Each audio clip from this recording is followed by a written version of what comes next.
రెండు నదుల వాటర్ ఎప్పుడు కలదంటారు కదా. చూడు, ఈ కలర్ వేరు నది వాటర్,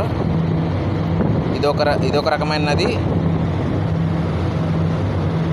ఇదొక రకమైన నది. రెండు ఫ్రెష్ వాటర్లే, రెండు అంటే నదిలే. కాస్తే దాని కలర్ వేరు, దీని కలర్ వేరు, కానీ కలదు. చూడు, దాంతో దాందే, దీంతో దీందే. ఇప్పుడు మేము బ్రెజిల్లో ఉన్నాము, అదే అమెజాన్ రివర్ నుంచి మానస్ పోర్టుకి వెళ్తున్నాం. అది బ్రౌన్ కలర్ వాటర్, ఇది కొంచెం బ్లాక్.